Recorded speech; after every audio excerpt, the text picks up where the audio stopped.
Hi friends, मैं हूं वहीदा और welcome to my channel Waheeda Bilimoria. Friends, आज हमने सोचा है कि हम क्लास 10th के एक पेपर का सेट है जिसे कहते हैं लिबर्टी पेपर सेट। उसमें 15 पेपर्स है। उसके पार्ट 1 यानी कि सेक्शन ए जो 1 मार्क का क्वेश्चन है उनके पेपर सॉल्व करेंगे। यहाँ पे मैं आपसे ये भी कह दूं कि कभी कभी बहुत सारे पेपर्स में पहला पेपर ऑलमोस्ट कॉमन ही रहता है, तो वहां आपको ऐसा लगेगा कि भाई ये पेपर हमने किया हुआ है, लेकिन बिलीव मी इसके आगे के जो पेपर्स हैं वो काफी अलग है जो हमने अब तक किए हैं। तो ये पेपर सेट मुझे लगता है कि हमें बहुत मददगार रहेगा। तो क्योंकि ये सिर्फ हम सेक्शन ए देख रहे हैं जहां पे हम 16 मार्क्स के सम्स जो एक एक मार्क के हैं वही देखेंगे, तो हम 2 पेपर एक साथ देख सकते हैं। तो ये मेरी पहली अटेम्प्ट है। आप जरूर कमेंट सेक्शन में मुझे बताइएगा कि आपको ये कैसा लगा। जब हम ये 1 मार्क के क्वेश्चन सॉल्व कर लेंगे तो हम फिर आगे सेकंड सेक्शन जो है वो देख सकते हैं, या फिर कोई और सेक्शन जो आप कहेंगे आपको लगे कि भाई ये करना है, ये इंपॉर्टेंट है या इसमें आपको दिक्कत हो रही है, तो जरूर मुझे अगेन कमेंट सेक्शन में बताइए, तो मैं उस पर वर्क कर सकती हूँ।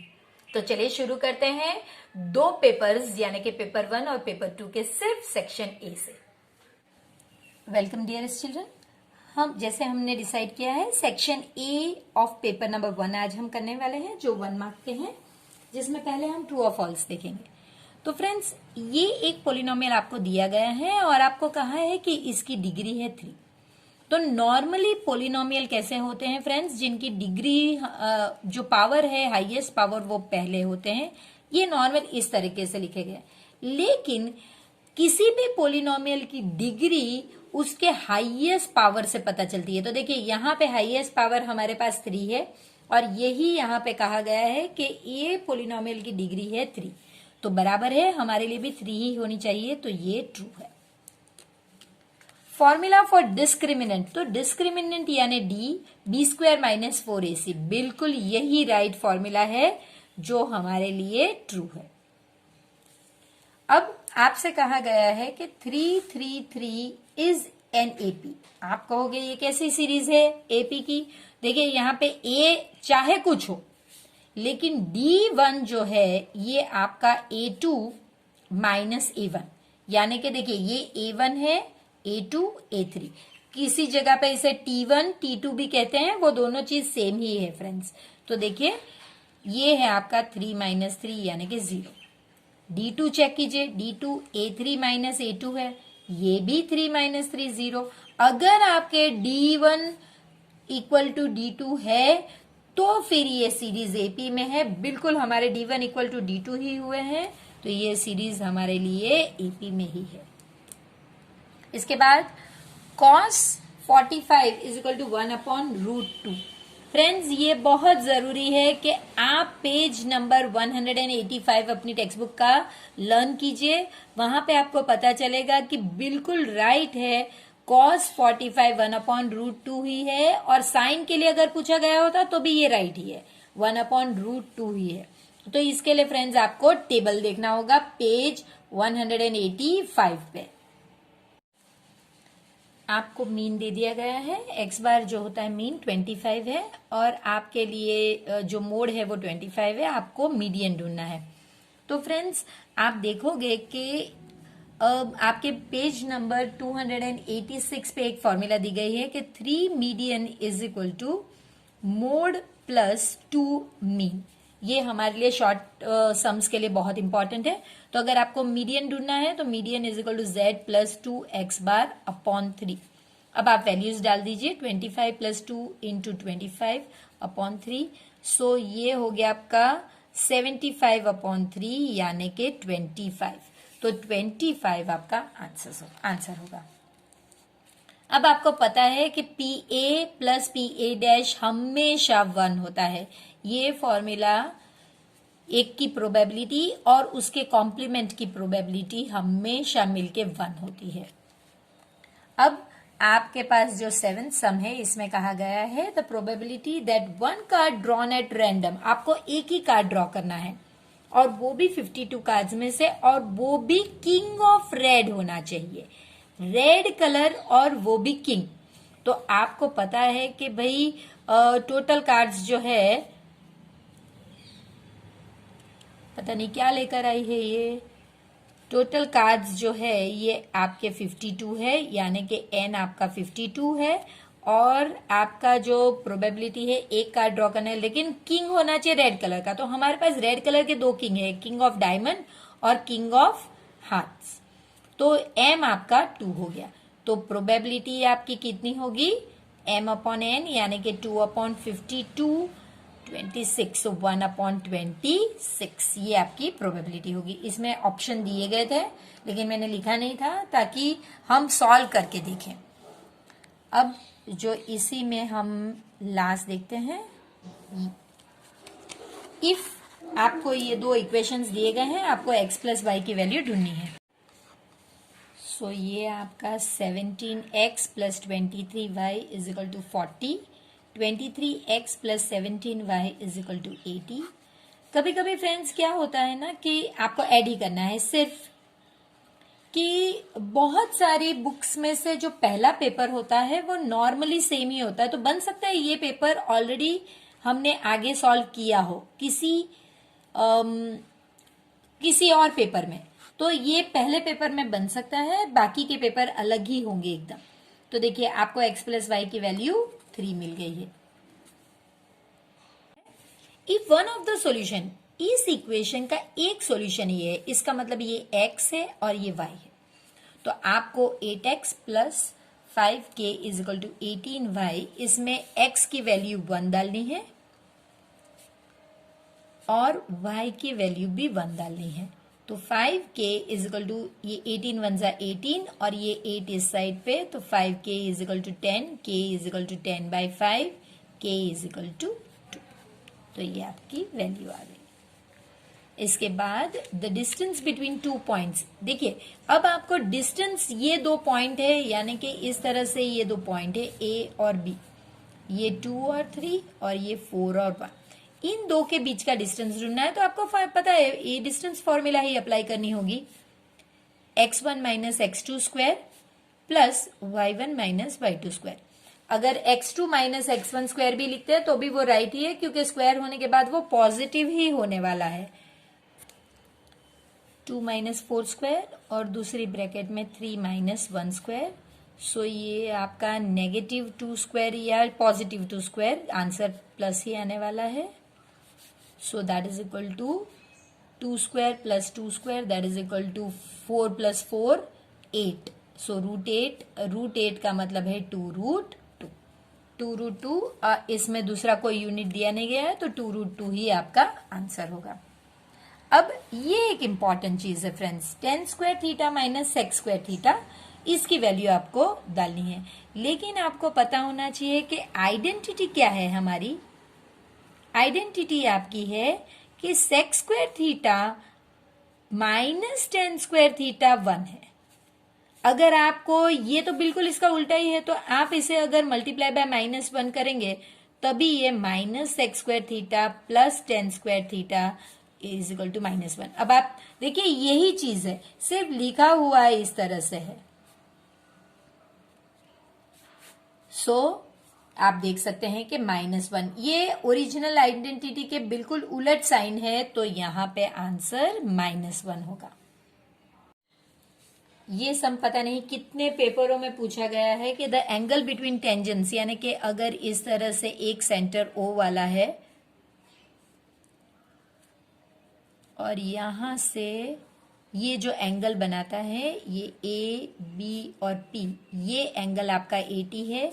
आपको POA यानी कि ये एंगल ढूंढना है। तो पहले आपको इन 2 को ऐड करके ये 100 डिग्री बताना होगा और फिर इसे हाफ कहना होगा, यानी कि 50। ये हमने कई बार किया है तो वही करेंगे। Angle APB plus angle AOB is equal to 180 degree. Angle APB आपको दे दिया गया है 80 plus angle AOB is equal to 180। Angle AOB is equal to 180 minus 80 यानी कि 100। अब एंगल AOP जो हमें पूछा गया है, POA या AOP, is half of angle AOB, that is equal to half of 100, that is equal to 50। तो आप 50 डिग्री लिख सकते हैं। An arc of circle has radius R. देखिए आपके पास एक सर्कल है जिसका रेडियस आर है, एन एन एंगल पी, यानी कि ये पी डिग्री है। तो आपको माइनर सेक्टर, अब आपको फ्रेंड्स पता ही है कि माइनर सेक्टर की फॉर्मूला क्या है, वो है आपकी theta upon 360 into pi R square. अब यहां पे ये वैल्यू चेंज हो रही है और ये वैल्यू हो रही है, तो थीटा की जगह पे हमारे पास पी डिग्री है और पाई ये आर की जगह पे कैपिटल आर है। सो आपका आंसर होगा P upon 360 into pi R square. Degree ना लिखे तो चलेगा, आपको ये इस तरह से होगा क्योंकि ये आपने दो चीज चेंज की, एक तो थीटा को चेंज किया, थीटा की जगह पे P डिग्री है और R स्मॉल की जगह पे कैपिटल R है, तो बस वही चीज चेंज करनी है आपको। अब जो 14th वन है फ्रेंड्स, उसमें आपसे कहा गया है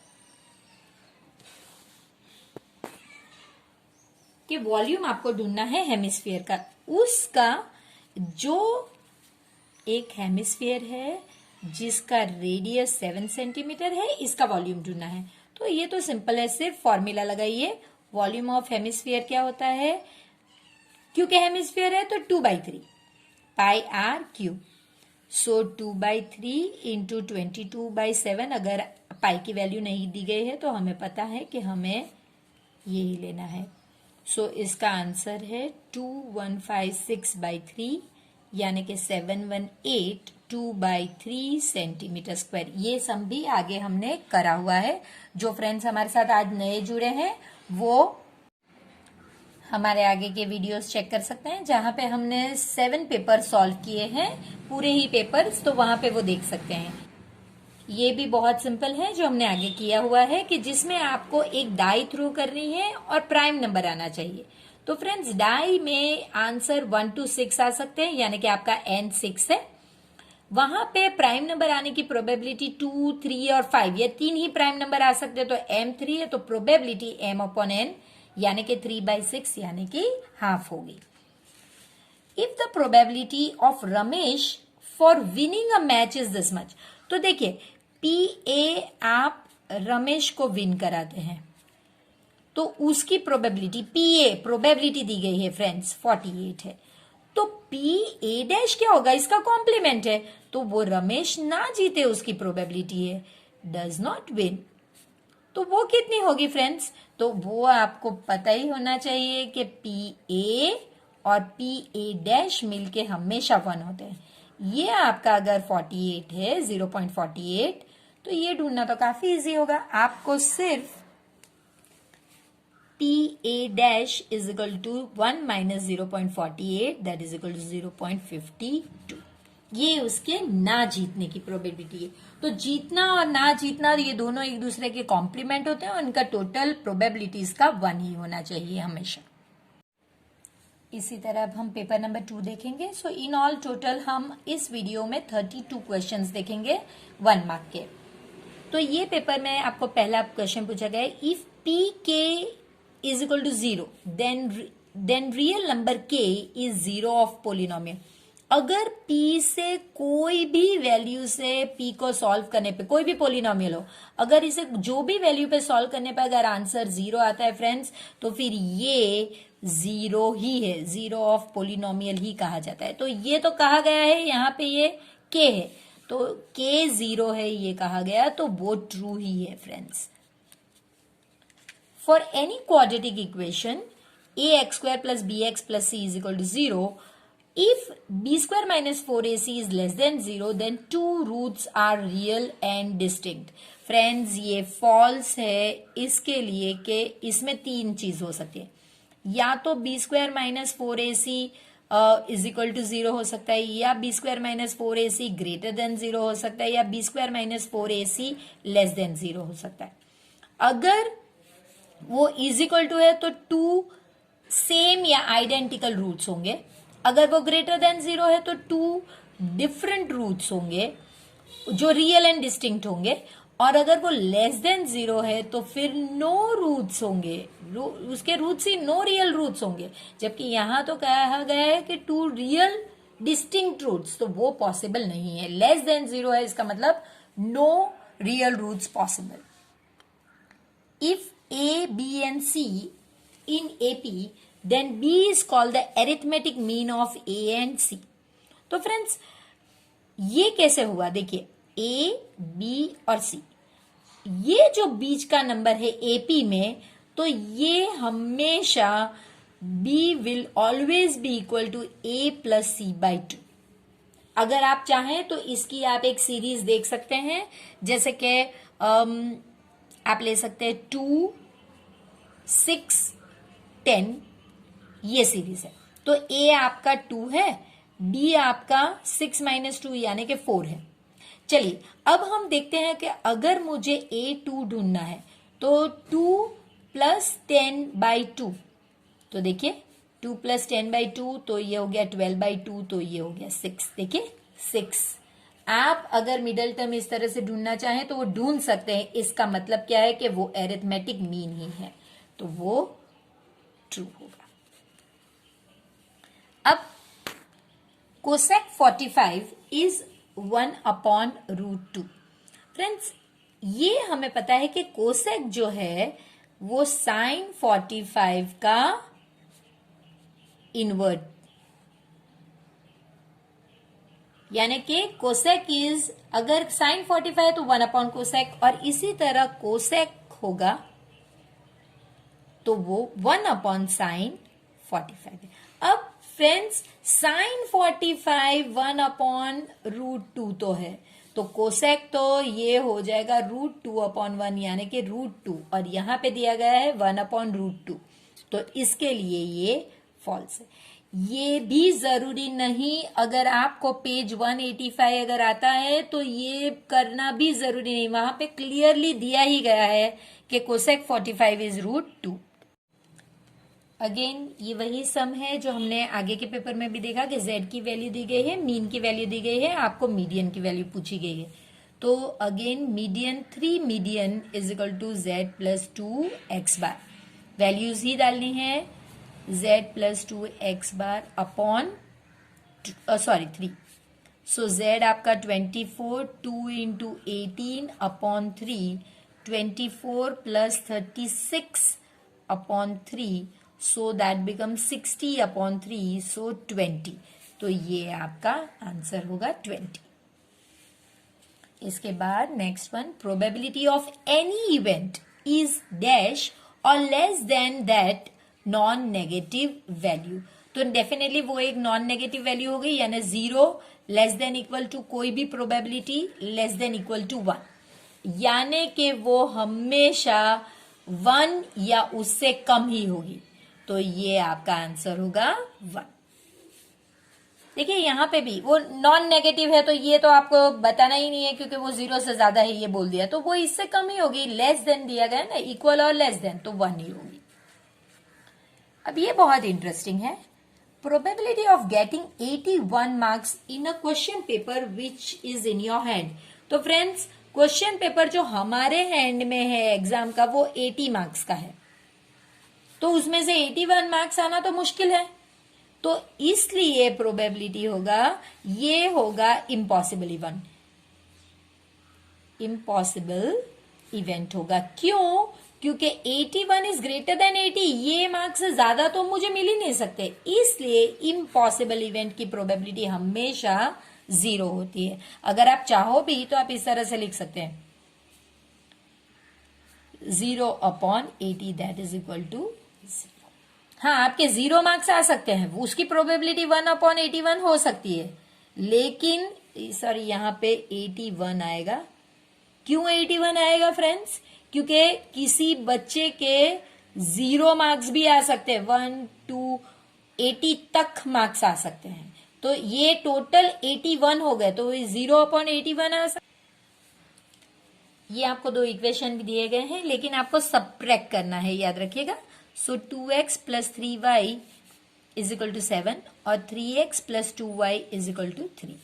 तो आप किसे एलिमिनेट करना चाहते हैं वो आपको पहले डिसाइड कर लेना होगा। सपोज मैं इसे एलिमिनेट करूंगी तो ये हो जाएगा मेरा 2x plus 3y is equal to 7 and minus 3x minus 2y is equal to -3। अब आप कहेंगे ये क्या कर दिया, तो ये देखिए -x plus y is equal to 4। So अगर मैं इसे मल्टीप्लाई बाय -1 करूं अगर, तो देखिए ये क्या हो जाएगा, x minus Y is equal to -4। तो यही मुझे चाहिए, x माइनस वाई की वैल्यू चाहिए, तो वो हो गई -4। आप इसे अलग मेथड से भी कर सकते हैं, आप इस नेगेटिव को ऊपर के नंबर से भी मल्टीप्लाई कर सकते हैं, जैसे आपको बेहतर लगता है वैसे कीजिए। पैटर्न ये है, if any number unit place is Y, यानी कि 2 डिजिट्स है, एक ये वंस प्लेस या फिर यूनिट्स प्लेस और ये टेंस प्लेस, तो यहां पे y है और टेंस प्लेस पे x है, तो वो नंबर कौन सा होगा फ्रेंड्स, वो x y नहीं होगा, ये डिजिट्स है, तो वो नंबर होगा 10x प्लस वाई, ये नंबर होगा। वो x प्लस वाई तो उसके डिजिट्स है, जैसे कि आप अगर 25 करते हैं तो वो 20 प्लस 5 होता है, तो ये आपको बताना है 10x प्लस वाई। ये भी बहुत इंटरेस्टिंग सम है, डिस्टेंस बिटवीन ओरिजिन। देखिए ए बी डिस्टेंस फॉर्मूला जो है वो तो हमें पता है, A B is equal to root x1 minus x2 square plus y1 minus y2 square. लेकिन अगर वो ओरिजिन से हो तो फिर आप ये फॉर्मूला मत अप्लाई कीजिए, आप ये कीजिए, सिंपल है, x1 square plus x2 square. इसे ही x1 और सॉरी ये y1 y2 y1 है, सॉरी y1। तो देखिए सिंपल है, आपको 3 स्क्वायर प्लस 4 स्क्वायर यानी कि 9 प्लस 16 यानी कि 25 यानी कि 5, तो आपका आंसर होगा 5 यूनिट्स, क्योंकि आपको कहा नहीं गया तो यूनिट्स। देखिए ये फॉर्मूला भी राइट ही है, लेकिन आपको 0 -3 फिर उसका स्क्वायर वो करने की जरूरत ही नहीं है, डायरेक्ट ही, क्योंकि ये स्क्वायर है तो आप डायरेक्ट ही ये फॉर्मूला अप्लाई कर सकते हैं अगर ओरिजिन कहा गया है तो। If sine 2a is equal to 2 sine a, ये आपसे कह दिया गया है कि ये ट्रू है, तब ये a की वैल्यू आपको ढूंढनी है। तो फ्रेंड्स अगेन पेज 185 का आप टेबल देखिए, वो बहुत इंपॉर्टेंट है। तो देखिए लेफ्ट हैंड साइड को अगर आप देखेंगे तो इसका मतलब होता है आपको जो भी साइन 0 पहले मैंने अगर ली है तो उसका आंसर 0 है। 2 इंटू 0 मैं पहले ये 2 को मल्टीप्लाई करती हूँ और फिर जो आंसर आता है उसकी साइन ढूंढती हूँ, जबकि राइट हैंड साइड पे मैंने ये पहले साइन 0 का आंसर ढूंढा और फिर उसे 2 के साथ मल्टीप्लाई किया। दोनों ही आंसर राइट है, लेकिन ये कब पॉसिबल है, जब आपका थीटा यानी कि ए जो है वो 0 हो, किसी और के लिए ये पॉसिबल नहीं। फ्रेंड्स इसके बाद जो क्वेश्चन है ये भी हमारा बहुत बार आ चुका है, इसलिए हम अभी फिर से इसे एक्सप्लेन ही करते हैं। हम देखिए आपसे कहा गया है कि एक टेंजेंट है जिसकी लेंथ 24 सेंटीमीटर है, इसका इस पॉइंट का सेंटर से डिस्टेंस 25 है, आपको रेडियस ढूंढना है। तो क्योंकि ये एक राइट एंगल ट्राइंगल है जिसमें ए 90 डिग्री, आप पाइथागोरस का यूज कर सकते हैं और फिर आपने वैल्यू रिप्लेस करके इसे इस तरह से सॉल्व करना है, जहां पे ये ए स्क्वायर माइनस बी स्क्वायर की आइडेंटिटी आपके लिए बहुत इजी रहेगी। इस तरीके से हम इसे सॉल्व अगर करते हैं तो आप देख सकते हैं कि काफी इजी रहेगा, नहीं तो आपको 625 माइनस इसको पूरा मल्टीप्लाई करके फिर करना पड़ता, जो बहुत डिफिकल्ट रहता। तो इसीलिए ये सम पता नहीं कितनी बार आ चुका है, तो अब इसे इस तरह से सॉल्व करना हमें सपने में भी आना चाहिए friends. If a circle of radius R made an angle at centre is theta, यानी कि एक सर्कल है, यहाँ पे जो वो एंगल बनाता है वो थीटा है और इसका रेडियस आर है, आपको एरिया ऑफ सेक्टर। फ्रेंड्स अगर एरिया ऑफ सेक्टर कहा गया है तो आपको समझना होगा कि ये माइनर की बात की गई है, तो एरिया ऑफ सेक्टर आपका होता है theta upon 360 into pi R square. अब इसमें और कुछ नया करने की तो गुंजाइश ही नहीं, क्योंकि थीटा थीटा ही है और r स्मॉल r वो भी वही है, तो बस ये ही डायरेक्ट आपको लिखना है। अब आपको surface, curved surface area 5 rupee coin का बनाना है। फ्रेंड्स, आपको पता ये चलना चाहिए कि भाई 5 रुपी कॉइन आपका सिलेंडर है और इसलिए आपको curved surface area of cylinder आना चाहिए। तो curved surface area of cylinder की फॉर्मूला आपकी क्या होगी, 2πr/h। तो अगर ये पता होगा तभी आप लिख पाएंगे कि भाई ये इसकी फॉर्मूला होगी। What is the probability of all elementary events?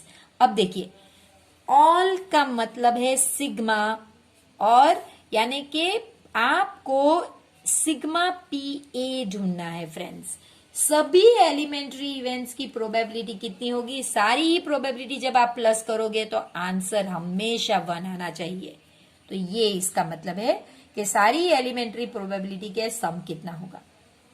What is the probability when the die is thrown once and getting composite number? तो देखिए, आपका जो डाई थ्रो करते हैं तो 1 2 3 4 5 और 6, यानी कि n आपका 6 है। कंपोजिट नंबर कौन से हैं फ्रेंड्स इसमें से, तो 4 और 6, ये दो ही कंपोजिट नंबर है, क्योंकि देखिए ये और ये तो आपके प्राइम नंबर्स हैं, और 1 तो ना प्राइम है ना कंपोजिट, ये तो स्पेशल नंबर है, तो इसे तो हम गिन ही नहीं सकते। तो m आपके सिर्फ 2 है, तो PA आपका m/n यानी कि 2/6 यानी कि 1/3 है। तो फ्रेंड्स, इस तरह आज हमने 2 पेपर के यानी कि 32 मार्क्स के हमने 1 मार्क क्वेश्चन देखे हैं। अब आगे भी हम इसी तरह से 32 क्वेश्चंस दूसरे देखेंगे। तो आई होप फ्रेंड्स, जैसे आपने मेरे आगे के पेपर्स का अप्रिशिएट किया है उन्हें करके, उसी तरह ये पेपर अभी आपको बहुत इजी लगे होंगे। और जो फ्रेंड्स मेरे साथ अभी अभी जुड़े हैं, मैं उनसे फ्री रिक्वेस्ट करूंगी कि प्लीज आगे के पेपर्स को जरूर देखें, ताकि आपके बहुत सारे कंसेप्ट्स क्लियर हो जाए और अब ये चीज आपकी रूटीन बन जाए। तो चलिए फिर मिलते हैं एक नए पेपर के साथ। तब तक प्लीज वीडियो को लाइक कीजिए, जरूर शेयर कीजिए इसे अपने फ्रेंड्स के साथ, और प्लीज चैनल को सब्सक्राइब भी करिए।